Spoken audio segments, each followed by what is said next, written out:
Imagina despertar en 1955. Vives en una ciudad que aún conserva su antiguo nombre, Londres, París, Moscú, pero las banderas han cambiado. El idioma de la radio no es el tuyo. A los libros de la biblioteca les han arrancado las páginas y las han reemplazado. Los vecinos con los que creciste simplemente han desaparecido, sin explicación, sin juicio, sin tumba, y cada mañana, al ir al trabajo, pasas junto a un retrato en la pared, el mismo rostro, en todas partes, observando, y no dices nada, porque has aprendido, en este mundo, que el silencio es lo único que te mantiene con vida. Esto no es una pesadilla. Esto no es ciencia ficción. Este es el plan maestro, meticulosamente documentado y escrito de lo que pretendían construir los hombres que estuvieron a punto de ganar la Segunda Guerra Mundial. Y a finales de la década de 1930 y principios de la de 1940, estuvieron terriblemente cerca de lograrlo. Hablamos de la Segunda Guerra Mundial como una historia de triunfo aliado inevitable. La analizamos desde la perspectiva retrospectiva, las playas de Normandía, la liberación de París, la caída de Berlín. Pero la historia no es inevitable. Es una serie de decisiones tomadas por seres humanos exhaustos, asustados, brillantes y, a veces, catastróficamente equivocados, en días específicos, con condiciones climáticas específicas, con armas específicas que funcionaron o no. Y hubo al menos 4 o 5 momentos en esa guerra, momentos que exploraremos en detalle, en los que, si una sola decisión hubiera sido diferente, si un solo ejército hubiera resistido, si un solo general hubiera seguido una orden distinta, el mundo en el que se encuentran ahora no existiría, no en una forma que reconocerían. Así pues, hagamos algo que los historiadores rara vez se permiten hacer abiertamente. Sigamos las pruebas. Sigamos los planes que se escribieron, las órdenes que se firmaron, los mapas que se dibujaron en el cuartel general del Tercer Reich. Tomemos en serio lo que Adolf Hitler, Heinrich Himmler, Alfred Rosenberg y los artífices del orden mundial nazi pretendían hacer, no solo con un país, no solo con Europa, sino con toda la humanidad. Y planteémonos, con toda seriedad, la pregunta que debería quitarle el sueño a todo estudiante serio de historia. ¿Cómo sería el mundo si hubieran tenido éxito? La respuesta no es abstracta, no es filosófica, es documentada, burocrática y asombrosamente específica. Y es una de las cosas más aterradoras que un ser humano puede leer. Para comprender lo que habría significado una victoria nazi, primero hay que entender lo cerca que estuvo realmente. No en el imaginario popular, donde el resultado a veces parece predeterminado, sino en la fría aritmética de 1940 y 1941, cuando el Tercer Reich se encontraba en la cúspide de su poderío militar. En junio de 1940, Alemania había logrado algo que ninguna fuerza militar en la historia moderna había conseguido. Había derrotado a Francia, la nación con el mayor ejército de Europa Occidental, protegida por la famosa línea Maginot y respaldada por la Fuerza Expedicionaria Británica, en tan solo 46 días. Ni meses, ni años. 46 días. La rapidez de ese colapso sorprendió incluso al alto mando alemán. El plan del general Erich von Manstein, que consistía en enviar columnas blindadas a través del supuestamente infranqueable bosque de las Ardenas, sorteó por completo la defensa francesa y cortó las líneas de suministro aliadas antes de que nadie comprendiera del todo lo que estaba sucediendo. Fue una de las maniobras operacionales más brillantes de la historia militar y funcionó a la perfección. Para el verano de 1940, la Alemania nazi controlaba o dominaba la mayor parte de Europa continental. Noruega, Dinamarca, los Países Bajos, Bélgica, Luxemburgo y Francia habían caído. Polonia había sido dividida y ocupada desde septiembre de 1939. La Unión Soviética era un socio nominal a través del pacto Molotov-Ribbentrop. Estados Unidos seguía siendo oficialmente neutral, y su opinión pública se oponía firmemente a entrar en otra guerra europea. Japón avanzaba agresivamente por Asia, pero aún no estaba en guerra abierta con Estados Unidos. Gran Bretaña se encontraba sola y maltrecha. Su ejército había escapado de Dunkerque con sus soldados, pero sin la mayor parte de su equipo.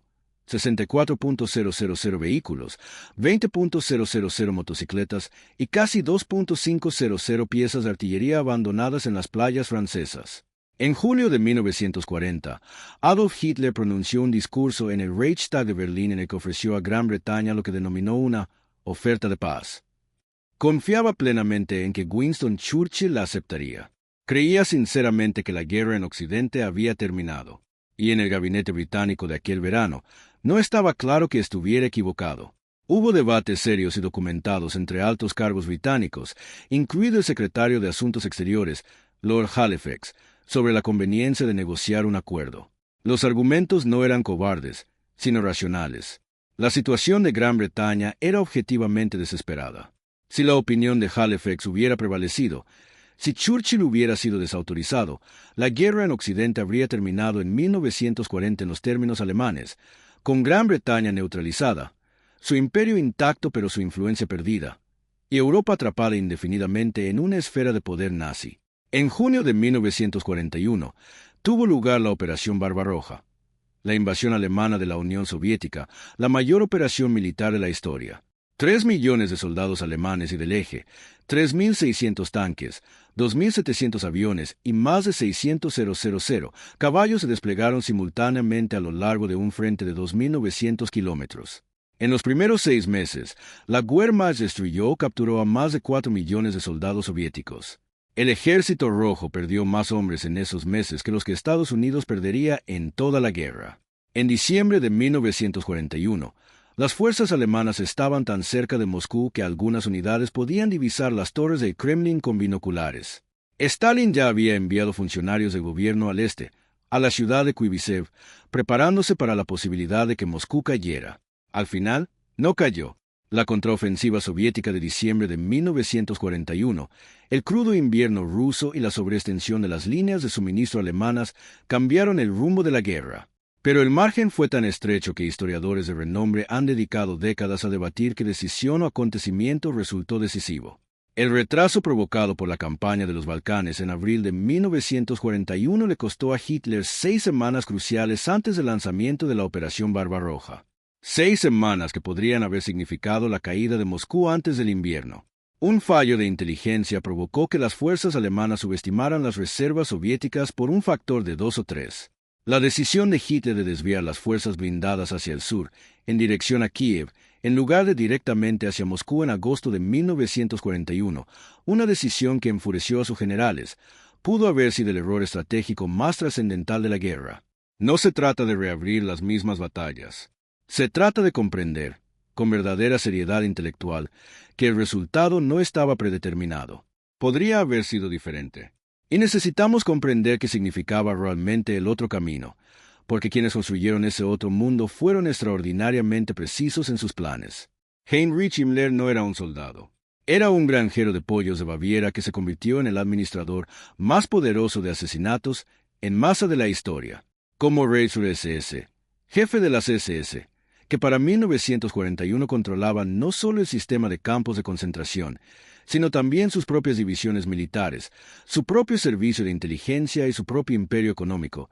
Himmler fue el encargado de convertir la ideología racial de Hitler en una realidad operativa, y abordó esa tarea con la precisión sistemática de quien archiva documentos. El documento que elaboró en 1941 se titulaba General Planos, Plan General para el Este. Se trataba de un plan integral y burocráticamente riguroso para la reorganización racial y demográfica de Europa del Este. El plan, que abarcaba un territorio que hoy incluye Polonia, los estados bálticos, Bielorrusia, Ucrania y gran parte de Rusia, contemplaba la eliminación o el desplazamiento de aproximadamente 31 millones de personas en un plazo de 20 a 30 años tras una victoria alemana. La población que los planificadores nazis consideraban racialmente indeseable. Los pueblos eslavos, los judíos y los romaníes, debía ser tratada mediante 3 mecanismos: el exterminio directo, la deportación forzosa a Siberia y la provocación deliberada de hambruna mediante la confiscación de los suministros de alimentos para los colonos alemanes. La población judía, por supuesto, estaba destinada a la aniquilación total bajo lo que los nazis llamaron la solución final, un plan que ya estaba en plena implementación en 1941, con campos de exterminio como Auschwitz-Birkenau, Treblinka, Sobibor y Velce que procesaban a miles de víctimas cada día. El General Planos no era un documento de fantasía ni la especulación de extremistas radicales. Era un plan administrativo en funcionamiento, sellado y archivado en la Oficina Central de Seguridad del Reich, con desgloses detallados por región, por categoría de población y por cronograma. Cuando los historiadores lo recuperaron después de la guerra, encontraron porcentajes de población marcados para la germanización frente a la expulsión. Los polacos, entre el 80 y el 85% debían ser expulsados o eliminados. Los ucranianos, 65%. Los bielorrusos, 75%. Los checos estaban divididos, algunos considerados potencialmente germanizers, pero las poblaciones eslavas en general eran vistas como una vasta reserva de mano de obra prescindible hasta que pudieran ser reemplazadas por colonos alemanes. Los colonos ya se estaban organizando. La organización se llamaba Comisariado del Reich para el Fortalecimiento de la Nación Alemana, que Himmler también dirigía, y reclutaba activamente colonos alemanes para instalarlos en las tierras una vez que estuvieran limpiadas. Se habían diseñado aldeas modelo. Se habían elaborado planos arquitectónicos para los asentamientos coloniales a lo largo de lo que los nazis llamaban la Autobahn de Ingermanland, una vasta carretera que se extendería desde Berlín hasta Crimea, bordeada de comunidades agrícolas alemanas cada 30 o 40 kilómetros, cada una fortificada como una fortaleza medieval contra la población indígena superviviente, que viviría al margen como siervos agrícolas. Alfred Rosenberg, ministro del Reich para los territorios orientales ocupados, ideó planes paralelos para la destrucción cultural e intelectual de los pueblos eslavos. Se eliminarían las escuelas de nivel superior al básico. Las bibliotecas serían purgadas o incendiadas. Se negaría sistemáticamente la enseñanza de historia, literatura, ciencia y filosofía a las poblaciones consideradas infrahumanas. El objetivo no era solo la conquista territorial, sino la degradación deliberada y planificada de civilizaciones enteras a lo largo de generaciones, hasta que las poblaciones restantes estuvieran demasiado fragmentadas, empobrecidas y sin educación como para organizar la resistencia. Este era el mundo que se estaba construyendo en Oriente, incluso mientras la guerra aún continuaba. Ahora, dirijámonos hacia el oeste, porque la visión nazi del mundo de posguerra no se limitaba a los territorios del este. Se extendía a toda Europa y, de diferentes maneras, a todos los continentes del planeta. Para Europa Occidental, Francia, los Países Bajos, Escandinavia e incluso Gran Bretaña, el plan era algo diferente en su metodología, pero igualmente ambicioso. El concepto se denominaba Nuevo Orden Europeo o Neuordnung Europes, y contemplaba un bloque económico y político continental organizado enteramente en torno al dominio alemán, con todas las demás naciones funcionando como tributarias económicas que proporcionaban mano de obra, recursos y mercados al núcleo imperial alemán. En esta visión, Francia debía ser desmilitarizada permanentemente y reducida a algo parecido a una gran provincia agrícola. El Tratado de Frankfurt, que los planificadores alemanes habían redactado a grandes rasgos hacia 1940, iba mucho más allá de los términos del armisticio que se habían impuesto. Alsacia-Lorena, por supuesto, sería anexionada por completo, lo cual ocurrió inmediatamente después del armisticio de 1940. Pero los nazis también planeaban anexionarse los departamentos franceses de Nord y Pas-de-Calais, toda la región de Borgoña y, potencialmente, partes de Provenza. El resto de Francia permanecería nominalmente soberana, como el gobierno de Vichy ya había demostrado que era posible. Pero su economía, política exterior, capacidad militar y producción cultural estarían sujetas a la dirección alemana. Bélgica y los Países Bajos recibirían un trato más favorable, ya que la ideología racial nazi clasificaba a las poblaciones flamenca y neerlandesa como suficientemente germánicas como para ser candidatas a una eventual integración en el Gran Reich alemán. Existían planes, documentados, no hipotéticos, para absorber a ambos países como provincias alemanas en 1 o 2 generaciones, un proceso de asimilación cultural forzada que comenzaría con la educación, continuaría con la política lingüística y concluiría con la disolución administrativa de la identidad nacional. Escandinavia presentaba un panorama similar. Noruega y Dinamarca ya estaban ocupadas, y los nazis consideraban a los pueblos escandinavos como algunos de los más cercanos racialmente al ideal germánico. El plan a largo plazo no era la opresión, sino la absorción. Integrar gradualmente a Escandinavia en la esfera cultural y política alemana, convirtiendo el alemán en el idioma administrativo dominante y vinculando permanentemente las economías escandinavas a la industria alemana. Suecia, que se había mantenido neutral y había suministrado mineral de hierro a la maquinaria de guerra alemana durante todo el conflicto, habría enfrentado una presión económica y diplomática extraordinaria en un mundo posterior a la victoria. Su neutralidad solo era viable mientras existiera algún poder aliado en el mundo que pudiera encarecer la agresión alemana. Sin ese poder, la independencia sueca era, en el mejor de los casos, precaria. Gran Bretaña ocupa un lugar singularmente complejo en la planificación nazi de la posguerra, y esa complejidad refleja tanto la ambivalencia ideológica de Hitler hacia los británicos como las realidades prácticas de poder global británico. Hitler, en diversos momentos de su vida y en sus escritos, expresó una genuina admiración por el Imperio británico, a que consideraba un modelo de imperialismo racial exitoso, un número relativamente pequeño de personas racialmente superiores que dominaban una vasta y diversa población mundial sometida. En los primeros años de la guerra, no pretendía destruir Gran Bretaña, sino neutralizarla, alcanzar un acuerdo por el cual Gran Bretaña conservara su imperio a cambio de aceptar la hegemonía alemana en Europa continental.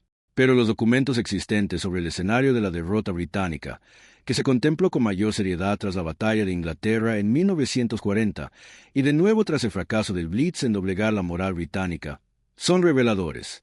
La Operación León Marino, la invasión anfibia alemana planeada de Gran Bretaña, incluía en sus anexos administrativos un documento conocido como la Lista Especial de Búsqueda para Gran Bretaña, Sonderfahndungsliste GB.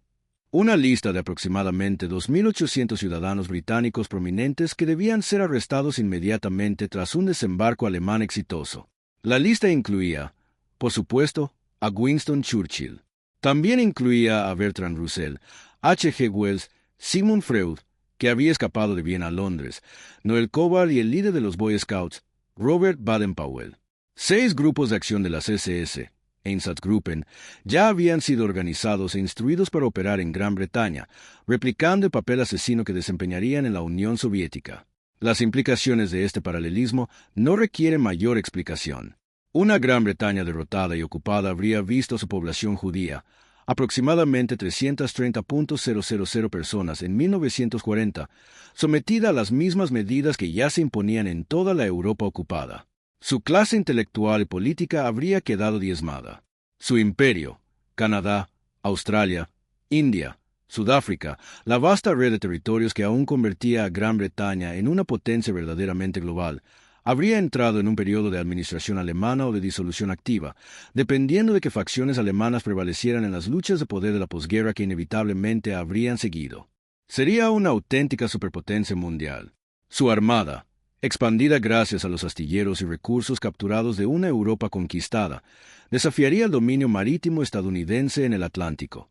Su programa espacial, que era real y que en 1944 producía el cohete U-2, el primer misil balístico del mundo, se habría acelerado drásticamente con todos los recursos de un imperio victorioso a sus espaldas. El tiempo que tardó Alemania en desarrollar un arma nuclear, algo que Estados Unidos apenas logró superar en la Guerra Real debido en gran parte a que los nazis expulsaron a sus físicos judíos, lo que ralentizó y redujo la eficacia de su programa, resulta verdaderamente alarmante en un mundo donde la ciencia alemana cuenta con financiación y movilización plenas. Esto no es mera especulación. Se trata de la extensión de programas, armas y planes reales, utilizando los recursos que una Alemania victoriosa habría tenido a su disposición. El programa alemán de la bomba atómica, el Uranverein, o Club del Uranio, estaba por detrás del proyecto Manhattan estadounidense, pero no por un margen cómodo. Sin la huida de científicos judíos como Albert Einstein, Enrico Fermi, Leo Szilard, Hans Bethe, Edward Teller y decenas de otros que aportaron su conocimiento y brillantez a la causa aliada, la carrera armamentística nuclear se habría vuelto realmente competitiva. Y un mundo en el que la Alemania nazi adquiriera un arma nuclear antes que cualquier nación democrática es un mundo para que carecemos de un marco conceptual adecuado. Traslademos esto del ámbito geopolítico al personal. Porque, en última instancia, la historia no trata de estados, ejércitos ni grandes conceptos estratégicos. Trata de seres humanos, personas individuales, y de lo que les sucede bajo diferentes sistemas de poder. En el mundo que casi fue, el Holocausto no se limita a un crimen europeo. Se convierte en la política demográfica fundamental de un imperio global. A los 6 millones de judíos asesinados en la guerra, una cifra que en 1944 se acercaba a la totalidad de la población judía europea, se habrían sumado las poblaciones judías restantes del norte de África, Oriente Medio y de haberse extendido el dominio alemán por esas regiones, incluso más allá. Los documentos de planificación explícita de Himmler contemplaban la eliminación de la población judía mundial como un proyecto consumado del imperio nazi, no solo europeo. El pueblo romaní, de los cuales aproximadamente 500.000 fueron asesinados en el Holocausto, se enfrentó a la misma política de exterminio total. Las personas con discapacidad. Solo en Alemania, unos 200.000 fueron asesinados en el programa de eutanasia T4 antes incluso de que comenzara la guerra. Fueron eliminadas como contaminantes raciales en el nuevo orden. Los homosexuales sufrieron persecución y asesinatos sistemáticos. Los testigos de Jehová, que se negaron por motivos religiosos a saludar a Hitler o a servir en el ejército, fueron enviados a campos de concentración. Los opositores políticos, socialdemócratas, comunistas, sindicalistas, ya se encontraban en los campos desde 1933. El clero católico y protestante que se resistió fue encarcelado. La clase intelectual que no se conformó fue exiliada o silenciada. Y luego estaban los cientos de millones de personas en los territorios orientales ocupados. El plan para ellos, documentado en el General Plan Oz y en decenas de documentos complementarios, no era el exterminio rápido, como lo fue para los judíos. Era algo, en cierto modo, más sombrío, la reducción deliberada de pueblos enteros a un estado de primitivismo permanente y forzado, sin educación superior, sin acceso a la tecnología, sin organización política, sin conciencia nacional, trabajo, en los campos y fábricas del imperio colonial alemán, hasta que pasaran las generaciones y el recuerdo de lo que había sido simplemente desapareciera. E incluso esa fuerza laboral remanente sería desplazada gradualmente a medida que los colonos alemanes se multiplicaran y se extendieran por el territorio. Imagínate nacer en ese mundo. Imagínate nacer en Varsovia en 1960, 15 años después de la victoria alemana, en una ciudad que ya no tiene escuelas polacas más allá de la primaria, donde el polaco se tolera en el hogar pero está prohibido en el comercio y la administración, donde el barrio judío que tus abuelos recordaban es un parque con bancos y letreros en alemán, donde el nombre de tu calle, de tu barrio, de tu ciudad misma, ha sido cambiado por algo que no se parece a nada de lo que escuchabas de niño. Sabes, de una manera vaga y aterradora, que las cosas eran diferentes antes. Tus abuelos lo comentan en susurros cuando están seguros de que nadie los escucha. Pero no tienes libros que lo confirmen, ni periódicos, ni maestros que te digan la verdad. Vives en la niebla del olvido forzado, y la niebla se mantiene no solo por la violencia, aunque la violencia siempre está presente, siempre cerca, sino por la gestión burocrática de la información, de la cultura, de la memoria misma. Así luce el totalitarismo en su máxima expresión. No me refiero a la crueldad dramática de los campos de concentración. Ese es el totalitarismo de la emergencia, la fase de consolidación. El totalitarismo maduro es más silencioso y, en cierto modo, más terrible. Es un mundo organizado de forma tan radicalmente contraria a la posibilidad de resistencia, que ésta se vuelve literalmente impensable. No se puede rebelar contra un orden que no se puede nombrar. No se puede luchar por una libertad para la que no existe una palabra. Consideremos ahora la tecnología de este mundo, porque también forma parte de la respuesta, y no es necesariamente más oscura que lo que realmente ocurrió. Esto podría sorprenderte, pero es cierto, y merece un análisis honesto.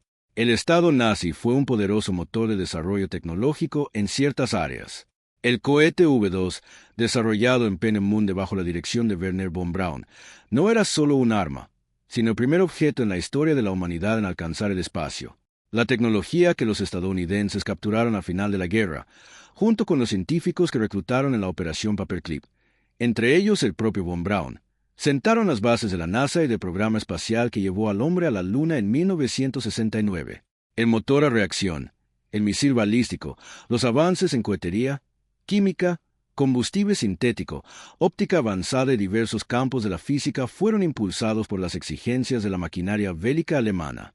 En un mundo donde Alemania vence y disfruta de una generación de paz para desarrollar estas tecnologías sin la presión de una guerra perdida, se obtiene una civilización tecnológicamente avanzada, pero organizada enteramente en torno a las prioridades de un imperio racial.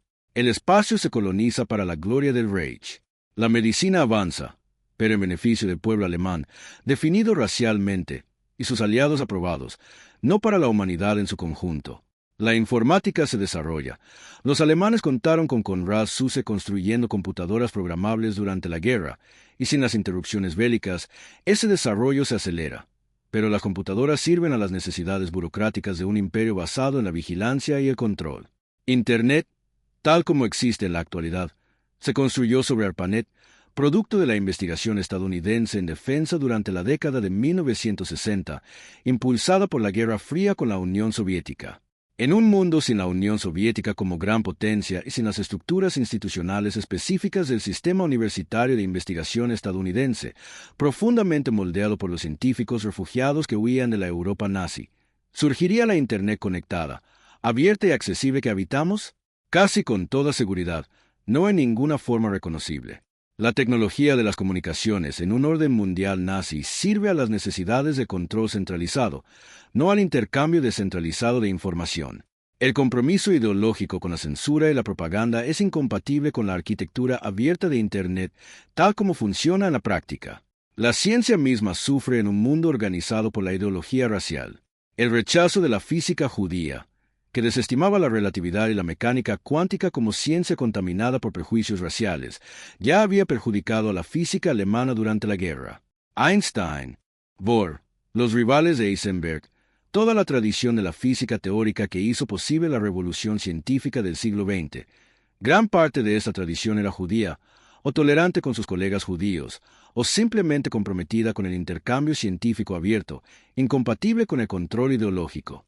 En un mundo donde esa tradición se destruye en lugar de ser desplazada, donde los científicos que huyeron a Gran Bretaña y Estados Unidos son asesinados en campos de concentración o reducidos a trabajos forzados, la trayectoria de progreso científico se desvía de maneras difíciles de predecir, pero imposibles de considerar del todo positivas. ¿Y qué hay de la resistencia? ¿Y qué hay de la capacidad humana de rebeldía que siempre, en última instancia, ha perdurado incluso más que los sistemas de opresión más poderosos? Es aquí donde resulta importante ser honestos sobre los límites de nuestra capacidad para predecir la historia, y también sobre la genuina complejidad de la resiliencia humana. Toda potencia ocupante en la historia se ha enfrentado a la resistencia. Los nazis la enfrentaron en los territorios que ocuparon.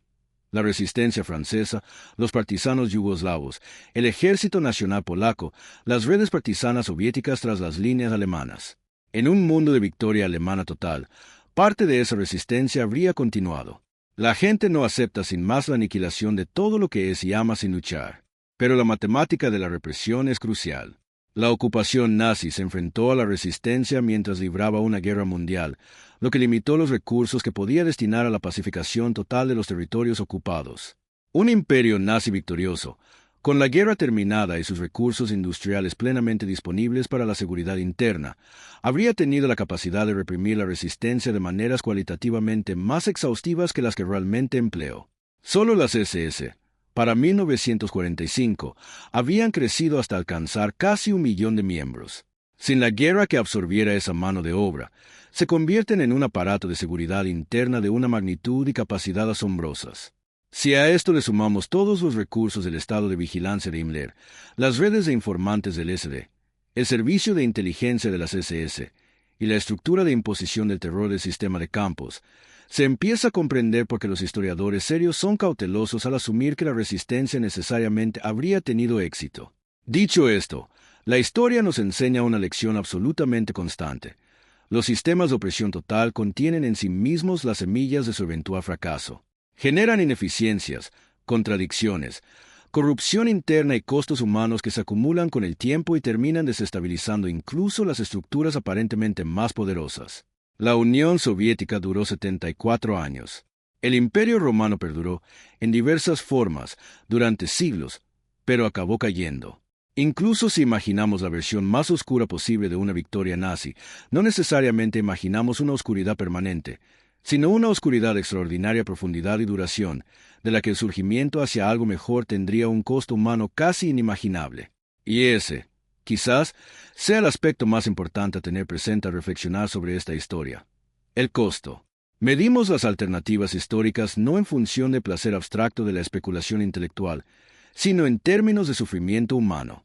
Cada año adicional de dominio nazi en Europa y el mundo se mide en millones de vidas humanas destruidas, en niños que no llegaron a la edad adulta, en artistas que no crearon, en científicos que no descubrieron, en amantes que no se conocieron, en familias que no se formaron, en civilizaciones que no tuvieron la oportunidad de evolucionar. El Holocausto, tal como ocurrió, causó la muerte de 6 millones de judíos y aproximadamente entre 5 y 6 millones de personas más, romaníes, civiles eslavos, discapacitados, presos políticos y prisioneros de guerra. El Plan General del Este, de haberse implementado por completo, preveía la muerte o el desplazamiento de más de 30 millones de personas solo en el este, en un periodo de 30 años. Estamos hablando de una catástrofe humanitaria de tal magnitud que desafía nuestra capacidad de comprensión. Necesitamos hablar, por fin, de lo que realmente lo detuvo. Porque la historia de la derrota del mundo nazi no es solo una historia de poder militar, aunque éste sea de suma importancia. Es también una historia de ideas. De las ideas que motivaron a quienes decidieron luchar y de las ideas que, en última instancia, dieron coherencia moral a la causa aliada. La Carta del Atlántico, firmada por Roosevelt y Churchill en agosto de 1941, articuló un conjunto de principios para el mundo de la posguerra que, para su época, eran genuinamente radicales: la autodeterminación nacional, la libertad frente al miedo y la miseria, la libertad de los mares y el acceso a las materias primas en igualdad de condiciones para todas las naciones. Estos principios no se implementaron por completo. Los imperios coloniales europeos sobrevivieron a la guerra, al menos inicialmente, pero sembraron las semillas que con el tiempo germinarían en los movimientos de descolonización de las décadas de 1950 y 1960, la Declaración Universal de los Derechos Humanos, el marco de las Naciones Unidas y el largo, imperfecto, controvertido e inacabado proyecto de construir un orden internacional basado en el derecho y no en el poder. El Holocausto, cuando se conoció toda su atrocidad tras la liberación, produjo una conmoción moral que transformó radicalmente el rumbo del derecho internacional. Los juicios de Nuremberg, con todas sus imperfecciones y las legítimas críticas a la justicia de los vencedores, establecieron por primera vez el principio de que los crímenes de lesa humanidad son crímenes, que ninguna autoridad estatal puede legitimar el asesinato sistemático de una población, y que los individuos son moral y legalmente responsables de su participación en tales crímenes, independientemente de las órdenes que siguieran. La Convención para la Prevención y la Sanción del Delito de Genocidio de 1948, la Convención sobre el Estatuto de los Refugiados de 1951, toda la estructura del derecho internacional de los derechos humanos, todo ello constituye, en cierto sentido, una respuesta directa a lo ocurrido en los campos de exterminio nazis. Ninguna de esas estructuras existiría en un mundo donde Alemania hubiera ganado. Ninguna de esas reflexiones morales se habría producido. El mundo se habría organizado, en cambio, en torno al principio de que los fuertes pueden hacer lo que quieran y los débiles deben soportarlo. La antigua lógica del poder absoluto, revestida con el lenguaje pseudocientífico de la jerarquía racial y el destino biológico.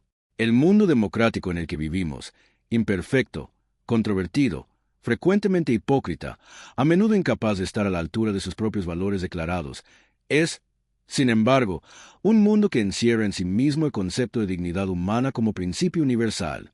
Ese concepto fue defendido con sacrificios y asegurado, a un costo extraordinario, por los hombres y mujeres que optaron por resistir el orden nazi. Los soldados que desembarcaron en Normandía el 6 de junio de 1944. Los partisanos en los bosques de Polonia y Yugoslavia. Los criptógrafos de Bletchley Park, que descifraron Enigma y dieron a los aliados una ventaja de inteligencia que salvó cientos de miles de vidas. Las mujeres que trabajaban en las fábricas de municiones de Birmingham, Detroit y Stalingrado. Los combatientes de la resistencia judía en el gueto de Varsovia que se alzaron en abril de 1943, sabiendo que iban a perder, y eligieron morir luchando antes que someterse, porque comprendieron que hay cosas más importantes que la supervivencia. Comprendieron algo que nosotros, en nuestro presente cómodo y olvidadizo, a veces necesitamos recordar: que la libertad no es un estado natural, no es la condición inherente a la civilización humana. Es un logro, frágil, arduamente conquistado y que requiere defensa constante. Cada generación hereda la libertad de los sacrificios de las generaciones anteriores, y cada generación tiene la responsabilidad de transmitirla intacta a la siguiente. El mundo que casi fue, el mundo aterrador, documentado burocráticamente específico que los hombres del Tercer Reich estaban construyendo, no es historia antigua. Los supervivientes más jóvenes de los campos de concentración aún viven. Los documentos que describen el general Planós se encuentran en archivos accesibles a cualquiera que desee leerlos. La lección que transmiten no es sutil, no es ambigua, no es una cuestión de interpretación ni de perspectiva política. Los seres humanos son capaces de organizarse en sistemas que torturan y asesinan a sus semejantes a escala industrial, y esos sistemas pueden llegar a estar muy cerca de la victoria. Fueron detenidos, a mediados del siglo XX, por otros seres humanos que eligieron, a un costo personal enorme, oponerse a ellos. Esa elección no era inevitable. No estaba garantizada. Fue tomada, persona a persona, en condiciones de miedo, incertidumbre y agotamiento, por personas que pudieron haber elegido de otra manera y, a veces, lo hicieron. La pregunta que nos plantea esta historia no es solo qué habría sucedido si Alemania hubiera ganado. La pregunta que nos plantea es qué estamos haciendo hoy para asegurar que lo que casi ocurrió entonces no vuelva a suceder. Porque las fuerzas que dieron origen al nazismo, la deshumanización del otro, la instrumentalización del resentimiento, la seducción de soluciones fáciles a problemas complejos, la disposición a intercambiar la libertad por la sensación de seguridad, no son vestigios históricos. Son posibilidades humanas. Existen en todas las épocas, incluida la nuestra. Y lo único que realmente los ha detenido es lo mismo que los detuvo en 1945. Personas que comprendieron lo que estaba en juego, que se negaron a mirar hacia otro lado y que optaron, cuando la situación lo requería, por actuar. Lo que acabas de escuchar no es una historia agradable. Nunca pretendió serlo. Quienes vivieron los acontecimientos que describe este guión no pudieron elegir la comodidad. Pudieron elegir el coraje o no. Y la mayoría de ellos, en medio de su miedo y confusión humanos, eligieron algo extraordinario. Si este guión te conmovió, si te hizo reflexionar sobre la fragilidad del mundo que damos por sentado, por favor, dale a me gusta. Solo te llevará un segundo, pero ayudará a que este canal llegue a más personas que merecen escuchar estas historias. Y si quieres seguir explorando la historia que ha moldeado nuestro mundo, las historias reales, los héroes olvidados, los momentos que casi tuvieron un desenlace trágico, suscríbete a Español Historia. Cada video que hacemos es una promesa de tomarnos la historia en serio, de tratarla con el respeto que merece y de no dejar jamás que las lecciones del pasado caigan en el olvido. Cuéntanos en los comentarios, ¿qué momento de esta historia te sorprendió más? ¿Fue lo cerca que estuvo Alemania de la victoria? ¿Fueron los planes específicos del general Plan Ost? ¿Fue la pregunta de qué habría hecho Estados Unidos? Comparte tu opinión, porque para eso sirve la historia. En nuestro próximo video, analizaremos una historia que la mayoría desconoce, la operación secreta que pudo haber evitado la invasión aliada de Europa. Una operación tan clasificada que sus participantes tenían prohibido hablar de ella, y tan brillante que cambió el curso de la guerra. No se la pierdan. Gracias, de verdad, gracias de corazón, por formar parte de esta comunidad, por preocuparse por la historia, por comprender que recordar no es solo un acto de pasado, sino un acto de futuro.